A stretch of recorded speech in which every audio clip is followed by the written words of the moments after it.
Monsieur le Président, mes chers collègues, je vous remercie de me donner la parole pour vous présenter mes travaux sur la guerre économique.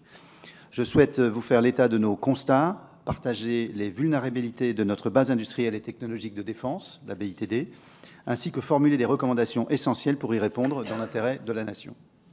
La France fait aujourd'hui face à une intensification sans précédent de la guerre économique. Celle-ci ne se limite plus à la simple concurrence commerciale, mais prend la forme d'une véritable confrontation où tous les moyens physiques, numériques, juridiques, capitalistiques, informationnels sont employés pour affaiblir ou déstabiliser nos entreprises stratégiques. C'est le constat unanime issu des auditions menées auprès des acteurs de la défense, des services de renseignement, des industriels et du monde académique. Il était devenu urgent d'actualiser notre diagnostic et d'évaluer les moyens de protéger durablement nos actifs essentiels. Notre rapport révèle d'abord un niveau de menace élevé et croissant contre la BITD. On relève entre 500 et 550 atteintes avérées par an, avec plus de 750 alertes de sécurité économique recensées pour l'année 2024, contre à peine la moitié 4 ans plus tôt. 80% des attaques visent nos PME. Ces entreprises sont le maillon faible de la chaîne de valeur, moins dotées pour se défendre que les grands groupes et essentielles à notre autonomie stratégique. Les menaces sont désormais protéiformes. Atteintes humaines, espionnage, recrutement, ciblé de compétences, indiscrétion interne qui représente plus d'un tiers des actions hostiles. Atteintes physiques, intrusions, sabotage, survol de sites sensibles par des drones ont quasiment doublé en un an. Cyberattaques qui explosent. En 2024, l'ANSSI a traité plus de 4000 incidents de sécurité sur des entités stratégiques, en hausse de 15%. Menaces capitalistiques où certaines entreprises, fragilisées financièrement, deviennent la cible de prises de contrôle hostiles ou d'investissements indirects étrangers. Instrumentalisation du droit, lawfare, et campagnes d'influence menées souvent à distance pour détruire des réputations ou bloquer des contrats stratégiques à l'export. Face à cela, il n'y a pas d'ennemis uniques. La Russie, la Chine, mais aussi des alliés stratégiques comme les États-Unis sont engagés dans cette compétition, chacun mobilisant ses moyens d'influence, de finances, d'espionnage et de normes pour protéger et favoriser ses propres industries de défense. Il ne s'agit pas de condamner ces pratiques, mais d'appeler à la fin de la naïveté pour nous aussi défendre nos intérêts. Nos travaux mettent en lumière de réels progrès dans l'organisation de l'intelligence économique nationale. Premièrement, un renforcement des moyens humains budgétaires de la Direction générale de l'armement, la DGA, à travers elle de la Direction de l'industrie de défense, la DID, du service de l'information stratégique et de la sécurité économique, le SICE, et des services de renseignement, DRSD, DGSE, dont les effectifs et les budgets sont en hausse constante depuis 2018. La DGA s'est organisée pour accompagner, soutenir les entreprises, notamment celles en difficulté, avec des rencontres de terrain régulières, près de 900 visites par an. Enfin, une modernisation des dispositifs juridiques. Le contrôle des investissements étrangers en France, IEF, a été densifié et élargi à de nouveaux secteurs stratégiques. 200 lettres d'engagement sont activement suivies pour éviter dépeçage, transfert sensible ou délocalisation de recherche et développement. La loi de blocage de 1968 a été réactivée et concrétisée et est devenue une protection crédible pour les entreprises exposées à des injonctions étrangères abusives. Cependant, comme rapporteur spécial, je dois insister sur la réalité. Malgré les progrès, nos dispositifs restent trop permissifs, nos moyens parfois éclatés et notre posture trop défensive face à des adversaires dotés de stratégies offensives assumées. Le rapport formule plusieurs axes d'action qui doivent, selon moi, devenir des priorités partagées par la représentation nationale. Premièrement, consolider et renforcer les moyens dédiés à la sécurité économique. Deuxièmement, renforcer les points faibles de nos chaînes d'approvisionnement. Troisièmement, durcir la réponse face aux menaces capitalistiques et juridiques. Et enfin, mieux mobiliser l'épargne nationale pour investir dans notre industrie de défense. Sur le point 1, consolider et renforcer les moyens, il s'agit d'augmenter les moyens humains et budgétaires de la DGA, de la DRSD et du SICE pour couvrir tout le territoire, accélérer les enquêtes de sécurité, anticiper les menaces émergentes, notamment informationnelles ou cognitives. Il faut également assurer une meilleure coordination, éviter la dispersion des responsabilités administratives, garantir la stabilité et la transversalité du SICE et renforcer le dialogue avec le secteur privé. Deuxièmement, renforcer les points faibles. Ce sont nos PME, leur souveraineté numérique et les ressources humaines. Il faut généraliser la sensibilisation et l'accompagnement des PME de la BITD, renforcer les exigences de protection du potentiel scientifique et technique et imposer progressivement le stockage souverain des données critiques sur des serveurs situés en France ou en Europe. Il faut également mettre en place un cadre facilitant la constitution d'un vivier de personnel habilité pour répondre aux besoins massifs de recrutement en cas de crise. Troisième point, durcir la réponse face aux menaces capitalistiques et juridiques. Pour cela, il faut mieux anticiper la sortie des fonds d'investissement étrangers, organiser la gouvernance pour renforcer le suivi des engagements dans les entreprises stratégiques. Il faut également alourdir de manière significative les sanctions en cas de méconnaissance de la loi de blocage. Il faut rendre plus contraignantes les licences d'exportation délivrées par l'État pour qu'aucun établissement bancaire n'ait la possibilité d'aller à l'encontre d'une décision souveraine, sauf motif financier objectif et documenté. Et quatrième point, mieux mobiliser l'épargne nationale, créer des canaux de financement public et privé, mettre en place des fonds d'investissement publics ouverts aux particuliers, flécher l'épargne réglementée, celle du livret A ou du livret développement durable, vers les PME de défense, ou la création d'un crédit d'impôt pour orienter l'investissement vers l'économie française et européenne. Enfin, affecter une part des dividendes perçus par l'État à la protection des entreprises stratégiques en renforçant ainsi la capacité d'intervention de l'APE, l'Agence pour les participations de l'État, en cycle difficile. Notre cadre juridique national est solide, mais la France seule ne peut répondre à toutes les menaces. Il faut impulser une réponse européenne ambitieuse. Adopter un règlement de blocage sur le modèle de notre loi de 1968, créer un label du type ITAR américain pour protéger les technologies et marchés sensibles et nous doter d'armes normatives comparables à celles de nos principaux compétiteurs. Pousser à une harmonisation réelle des mécanismes de filtrage des investissements étrangers pour empêcher la prédation de nos innovations par des acteurs non européens. La France est en pointe en Europe sur l'ensemble des outils juridiques de protection économique. Nous devons donc porter ces sujets au niveau européen. 4 recommandations parmi les 16 du rapport sont à prioriser selon moi. Généraliser la pratique du conseil d'administration alternatif, appelé proxy board aux États-Unis, pour renforcer le suivi des engagements imposés aux investisseurs étrangers. Deuxièmement, affecter le produit des dividendes perçus par l'État au compte d'affectation spéciale des participations financières de l'État, afin que les résultats des entreprises détenues par l'État puissent alimenter ce fonds. Permettre de conférer aux licences d'exportation délivrées par l'État et donnant la possibilité d'exporter et donc de valider des exportations d'armes un caractère contraignant pour les établissements bancaires. Enfin, créer un livret défense souveraineté ou flécher une partie des encours du livret réglementé vers les PME de la défense. Chers collègues, la France a les atouts pour défendre sa souveraineté économique. Ce rapport n'est ni un constat de défaite, ni un plaidoyer pour le repli. Elle est l'appel à une mobilisation collective, lucide et déterminée. La guerre économique n'est pas un concept abstrait, c'est la guerre du réel, celle qui se joue chaque jour, sur nos territoires, dans nos entreprises, dans nos laboratoires, dans nos infrastructures numériques. Nos adversaires ont compris que la dépendance technologique et financière est la clé de la domination moderne. La meilleure réponse est de bâtir une protection à la hauteur de nos ambitions, non de céder à la naïveté, ni de sombrer dans la frilosité, mais d'assumer une posture offensive, pragmatique, ouverte à l'innovation et à la coopération européenne. Je vous remercie. Merci Christophe Plassard de cet intéressant rapport sur lequel j'ai plusieurs questions. Et vu le nombre que nous sommes, je vais toutes les poser et remarques à vous faire.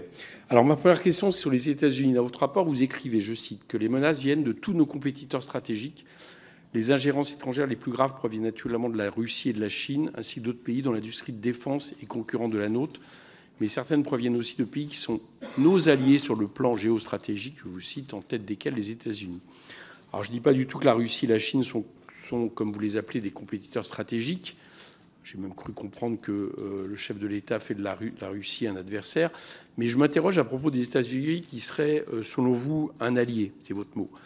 À un moment où les États-Unis poussent à son paroxysme le fait qu'ils n'ont des intérêts aucun allié, à un moment où ils menacent des millions de personnes vulnérables dans le monde en se repliant sur eux-mêmes, où ils engagent une guerre commerciale avec à peu près tous les blocs politico-économiques au monde, y compris l'Europe, qu'ils coupent l'aide publique au développement, à un moment où ils s'isolent et enfreignent le droit international, notamment en bombardant l'Iran, je suis très dubitatif sur le fait qu'on puisse considérer que les États-Unis restent un allié sur le plan géostratégique. Donc j'aimerais que vous puissiez réagir sur cette question. J'en ai une deuxième à vous poser, toujours sur la question un peu des menaces, des dangers, ou en tout cas des interrogations. Il n'y a pas très longtemps, le chancelier allemand a expliqué qu'il souhaitait que l'armée allemande devienne l'armée conventionnelle la plus importante en Europe. Le président du Sénat, CDU, a expliqué que s'il y avait une dissuasion européenne, il serait naturel que ce soit l'Allemagne qui en dispose. Je vous avoue que ce sont des sujets qui m'inquiètent, surtout à partir du moment où on sait que l'Allemagne va faire un effort considérable pour arriver à 3,5% de son budget en termes de défense d'ici 2029-2030. Donc j'aimerais que vous me disiez si pour vous c'est quelque chose d'anodin, de normal, j'allais dire, qui peut être intégré dans l'idée d'une défense européenne, quoi qu'on pense là-dessus, ou si on doit prendre en compte le fait que notre voisin, avec qui il y a eu quand même plus que des blessures depuis 150 ans, envisage de se réarmer à ce point-là, et pour quel objectif? Je voudrais vous poser une question à propos des forges de Tarbes. C'est sur le conventionnel, et plus particulièrement sur l'usine des forges de Tarbes, qui produit des corps creux d'obus de 155 mm nécessaires au canon César, merci. Je le prononce toujours très mal, j'en suis désolé. Mais je comptais sur vous pour rectifier. Je vais juste rappeler rapidement la situation, pas à vous parce que vous la connaissez, mais à ceux qui nous écoutent. Le 17 mai 2024, le groupe Europlasma, qui possède les forges de Tarbes, a conclu un accord avec la société Bizel Europe, filiale du groupe Bizel Corporation, qui opère principalement au profit du gouvernement américain. Cette proximité avec un groupe états-unien de nature a suscité une inquiétude légitime quant à d'éventuels projets d'entrée au capital des forges de Tarbes par le groupe Bizel, notamment vu la fragile situation des forges. La matérialisation de ce scénario conduirait à une influence, voire un contrôle états-unien sur le corps creux d'obus français de 155 mm et donc incidemment sur les canons César, qui jouent un rôle majeur dans l'autonomie stratégie française. Dans votre rapport, vous ne mentionnez pas le cas des forges de Tarbes. Alors, je dois dire qu'en plus, on a eu une audition au ministère de l'Industrie, sans la présence de M. Ferracci, mais avec notamment les syndicats des forges de Tarbes, qui indiquaient leur inquiétude parce qu'on était très loin en termes d'investissement de ce qui avait été prévu par Europlasma. Donc, dans votre rapport, vous concluez, je vous cite, que le cadre juridique national est complet et efficace et qu'il appelle peu d'évolutions législatives ou réglementaires, mais des moyens budgétaires et humains supplémentaires. Ma question est donc la suivante. Ne pensez-vous pas qu'il y aurait des améliorations apportées au cadre juridique afin de prévenir plus efficacement ce genre de rapprochements qui peuvent à terme porter atteinte à nos souverainetés? Et sur les forges de Tarbes, moi j'avais notamment pensé qu'il serait peut-être bon qu'il y ait un contrôleur, je ne sais pas si c'est le terme exact, mais de l'État, qui aille faire une mission sur place d'observation des investissements qui avaient été promis. Donc qu'est-ce que vous en pensez? Ma troisième question porte sur la dissuasion nucléaire et l'entreprise Vancorex. Dans votre rapport, vous écrivez, je vous cite, que s'agissant de Vancorex, sous la menace d'un rachat par le groupe chinois Wanhua, il faut souligner que ce rachat ne concerne pas l'activité de production de sels purifiés qui sont utilisés dans certains matériels stratégiques, qu'il n'induit aucun transfert technologique. La France dispose de stocks suffisants et de sources d'approvisionnement alternatives. Alors, je note que dans les sources d'approvisionnement alternatives, le ministre interrogé en question au gouvernement a parlé notamment des sources d'approvisionnement allemands, ce qui ne me semble pas forcément quelque chose d'alternatif en termes de souveraineté française. Mais je mets ça de côté. Toutefois, pour son audition dans l'Assemblée nationale, le 25 avril de cette année, Jean-Luc Béal, le PDG de Vancorex France, déclarait que, je cite, « le groupe chinois reprend l'ensemble des actifs incorporels, c'est-à-dire le savoir-faire, mais pas les actifs de production de sel. Or, dans les actifs incorporels, il y a les brevets. » Ma question est donc la suivante. Savez-vous si l'acheteur chinois peut obtenir les brevets relatifs au sel de dissuasion nucléaire, même s'il ne prend pas le contrôle de la mine de Haute-Rive en tant que telle? Ne faudrait-il pas adapter le cadre juridique s'il y a une vulnérabilité?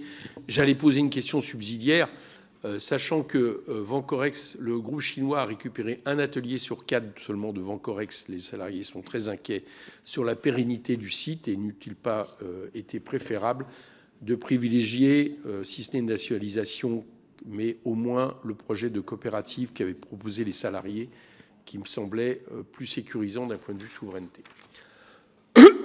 Ma quatrième question est plus générale, c'est plus une remarque. Vous écrivez, je vous cite, « La guerre économique implique également la mise en œuvre de manœuvres plus offensives. On ne peut pas se contenter de subir en permanence. Il faut dans certains cas être proactif en la matière. Force est de constater que nos compétiteurs stratégiques, ennemis ou alliés, hésitent moins que nous. C'est donc une évolution des mentalités qui doit s'opérer. Et plus loin, vous écrivez que, je cite, « Nous faisons encore preuve d'une retenue que ne connaissent pas tous nos compétiteurs ». Alors, je suis manifestement pas sûr de vous suivre. Et vous en doutez, on a une divergence d'analyse. Parce que j'entends ici, d'une certaine manière, l'écho d'un discours qui a été celui d'ailleurs du chef de l'État, qui a parlé, sans qu'on sache très bien si ça impliquait potentiellement l'intervention de la France en termes directs dans les années à venir du risque d'un conflit de haute intensité en Europe. Et donc l'idée qu'il faudrait se préparer à une guerre qui vient. Sauf que quand on se prépare à une guerre, on produit de plus en plus d'armes, et que dans la logique de l'économie capitaliste, si on produit des armes, comme n'importe quelle production d'ailleurs, il faut les utiliser, ce qui évidemment met encore plus en danger la question de la paix dans le monde. Donc on ne sait pas bien si les armes, les technologies qu'on produit aujourd'hui vont être utilisées pour assurer notre défense nationale, la défense de notre territoire, ce en quoi, là, pour le coup, je serais évidemment très favorable, ou bien, finalement, participer à la provocation, l'aggravation des conflits. J'aimerais que vous ayez une réaction sur cette remarque, même si vous exprimez un désaccord, mais je pense que c'est un débat important sur, en gros, est-ce qu'on fait une économie de paix ou une économie de guerre. Voilà pour la part de mes questions. Vous voyez, elles sont multiples. Merci. Je ne sais pas si mes réponses seront complètes, mais j'essaierai au moins de balayer les sujets que vous avez évoqués, à commencer par les États-Unis. Est-ce que les États-Unis sont un allié ? Je pense que oui, parce qu'on n'est absolument pas dans une situation où on peut imaginer demain les États-Unis nous déclarer la guerre, par exemple. Donc on peut, ce que je dis dans le rapport et ce qu'un certain nombre de travaux montrent, voir une orientation, je dirais, stratégique différente des États-Unis, avec la volonté de faire converger leurs efforts vers éventuellement d'autres parties du globe, et donc de la nécessité pour nous, Français, et plus globalement pour nous, Européens, de reprendre en main les sujets de défense. Et donc, oui, pour moi, les États-Unis sont un allié par rapport à ce risque de guerre notamment.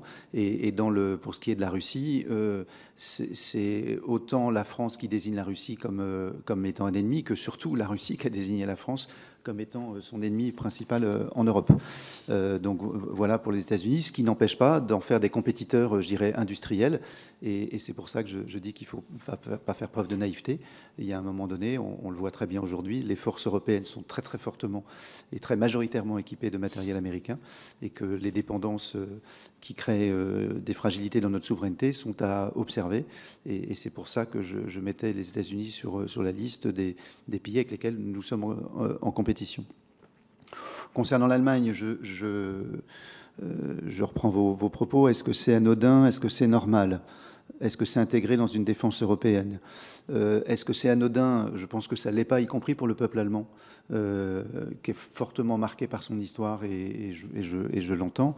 Est-ce que c'est normal? Je pense que si on a aujourd'hui une défense qui doit être européenne, le couple franco-allemand, tout ce que l'on connaît justement, ce qui a permis d'installer durablement la paix sur notre continent, est quand même lié en grande partie à la réconciliation franco-allemande et aux relations entre nos deux pays.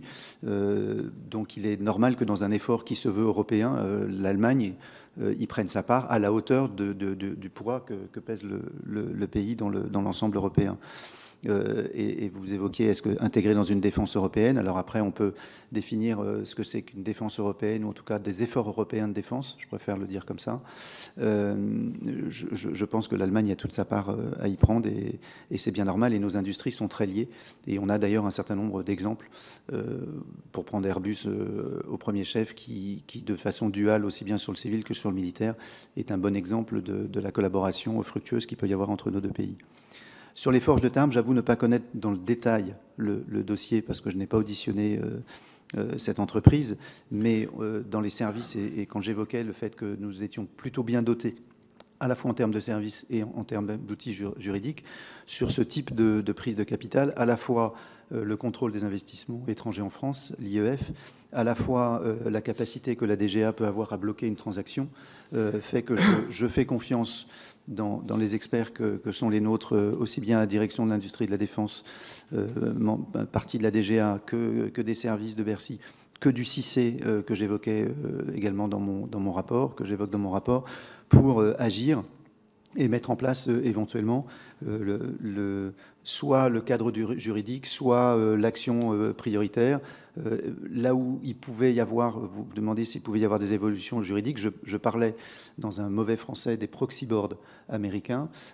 C'est la possibilité, enfin l'imposition que font les États-Unis à des investisseurs étrangers qui investissent sur leur territoire, et il y en a, de la même façon qu'on a des investisseurs étrangers, et tant mieux en France, d'avoir un conseil d'administration parallèle avec un certain nombre de pouvoirs uniquement composé de ressortissants du pays, donc en l'occurrence français, américains pour les proxy boards, de façon à avoir une gouvernance et un regard sur la gouvernance sur des éléments qui sont à définir, mais qui peuvent être du type délocalisation d'une unité de production, recrutement du patron d'une business unit, de façon à avoir un contrôle, je dirais, national, et pas uniquement par l'outil qui existe aujourd'hui, qu'on appelle la golden share ou l'action prioritaire. Donc oui, il peut y avoir des évolutions juridiques de façon à sécuriser la gouvernance des entreprises dont le capital peut être parfois étranger.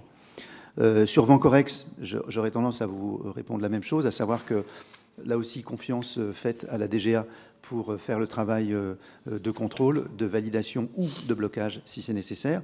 Et puis, dans ce qu'a dit Vancorex, à savoir que les brevets et que les parties critiques et stratégiques étaient mis dans une entité à part, si le Vancorex qui a été vendu devait demander à cette entité des informations sur, je dirais, ces processus de production pour demander d'avoir des explications sur les produits qui sont fournis en utilisant notamment leur réglementation, etc. Là, la loi de blocage intervient, puisque cette loi de 1968 donne un cadre, et aujourd'hui, il est sécurisé, il a été amélioré par la loi en 2020, de ne pas transmettre et de donner la possibilité, juridiquement, je dirais, verrouillée, de ne pas donner, de ne pas diffuser des informations qui sont stratégiques. Donc, à la fois par la loi et par le contrôle de la DGA, je pense que sur Vancorex, on a sécurisé.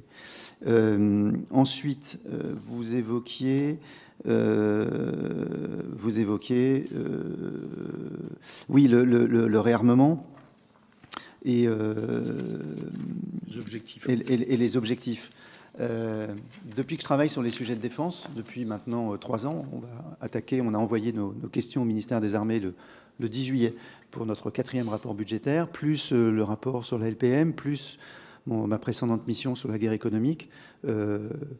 J'apprends de ce qu'est le fonctionnement, je dirais, de notre stratégie, et heureusement ou malheureusement, mais c'est un état de fait, il s'agit d'un rapport de force et d'une forme de brouillage stratégique. Et donc, aujourd'hui, les armes qui sont produites on parle de la défense et on ne parle pas de l'attaque, sont clairement produites. On a eu le cas en Arménie lorsqu'on a accompagné l'Arménie avec des équipements radars ou des équipements de défense sol-air. On est dans une logique de défense et aujourd'hui, la France n'a pas pour vocation de déclarer la guerre à quelques pays, mais à se défendre, à défendre sa souveraineté, à défendre la souveraineté européenne, à j'irais prendre toute la part qui est la sienne dans les engagements qui sont les siens auprès de l'OTAN, et que pour cela, compte tenu de la situation internationale que l'on connaît tous, le rapport de force appelle à être plus fort que l'on a pu l'être, et on a tous ces mots à la bouche, les dividendes de la paix qui pendant des dizaines d'années nous ont amenés à faire maigrir nos dépenses militaires de façon tellement importante qu'elles sont devenues une fragilité. Et aujourd'hui, on est encore assez loin même des pourcentages de PIB, des pourcentages de la richesse nationale consacrée à la défense par rapport à ce que ça a pu être dans les années 70, dites de la guerre froide. Ok. Après, je précise par rapport à l'Allemagne, j'utilisais le terme défense européenne, non pas parce que j'y étais favorable, mais parce que on aurait pu éventuellement estimer que l'Allemagne présentait son effort militaire dans le cadre d'une défense européenne, et c'est pas le cas. C'est-à-dire, il parle bien d'être l'armée conventionnelle la plus importante en Europe, et je pense que c'est quelque chose qui devrait nous interroger, justement parce qu'il y a eu 150 ans d'histoire. Sophie Mette. Merci, Monsieur le Président. Monsieur le rapporteur, je tiens d'abord à saluer la qualité de vos travaux qui mettent en évidence la montée des menaces protéiformes sur la base industrielle et technologique de défense et les efforts de l'État pour renforcer les outils pour y faire face. Toutefois, à la lecture de vos recommandations, je souhaiterais davantage de précisions sur la mise en œuvre concrète de certaines de ces orientations. Dans un premier temps, concernant les moyens budgétaires supplémentaires à allouer aux services de protection et de renseignement, vous évoquez des créations de postes et des moyens humains supplémentaires. Est-ce qu'un chiffrage précis a été réalisé? Sur quelle trajectoire budgétaire et quels crédits ces hausses pourraient-elles s'appuyer? Cela suppose-t-il des redéploiements internes ou envisagez-vous de nouveaux financements? Vous évoquez également une évolution vers des solutions souveraines pour le stockage des données. Cette recommandation soulève la question de la soutenabilité économique pour les PME. Dispose-t-on d'une évaluation des éventuels surcoûts qui pourraient être liés à ces exigences? Pourrait-il y avoir un mécanisme de soutien pour les accompagner? Pour finir, votre rapport insiste à juste titre sur la montée en puissance de la loi de blocage française, mais pointe la faiblesse des sanctions actuelles. Quelles sanctions seraient pertinentes? Savez-vous si une modification législative est d'ores et déjà en préparation? Je vous remercie. Merci beaucoup de ces questions. Concernant les engagements financiers qui pourraient être à engager pour répondre aux interpellations, non, ils ne sont pas chiffrés.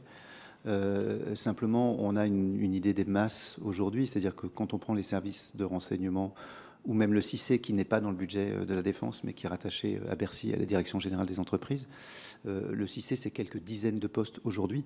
Donc, une croissance de 10 ou 20 postes, c'est déjà énorme et on sait qu'on est sur des chiffrages et des coûts qui sont assez faibles. Si on prend les services de renseignement dédiés à ces sujets-là, on est sur quelques centaines de postes. Donc là aussi, on n'est pas sur des masses d'une importance, je dirais, cruciale par rapport au budget de la Défense de plus de 50 milliards cette année. Par ailleurs, compte tenu du discours du Président de la République le 13 juillet,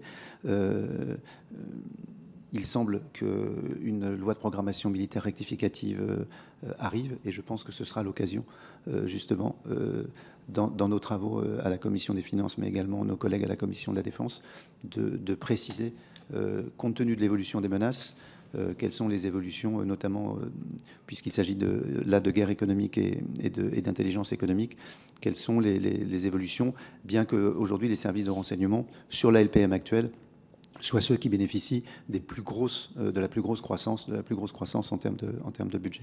Sur la loi de 68, oui, effectivement, le maximum des pénalités aujourd'hui est un peu moins de 20 000 euros. Je crois que c'est 18 000 euros de mémoire.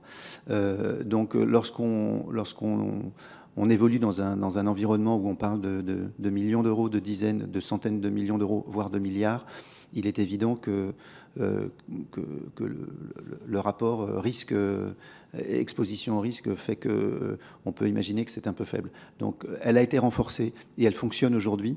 Et il y a des jurisprudences qui font qu'aujourd'hui elle est écoutée et entendue par nos compétiteurs et qu'elle est mise en œuvre beaucoup plus souvent qu'elle n'a pu l'être dans le passé, depuis les années 2020. Mais je pense, c'est une des conclusions du rapport, qu'on pourrait se pencher sur le montant des pénalités lorsque l'on va jusqu'au judiciaire pour qu'on ajoute à l'efficacité du dispositif aujourd'hui, j'irais une crainte financière d'une ampleur conséquente. Bien, écoutez, chers collègues, on a fini l'examen de ce rapport. Je suis désolé du peu de présents.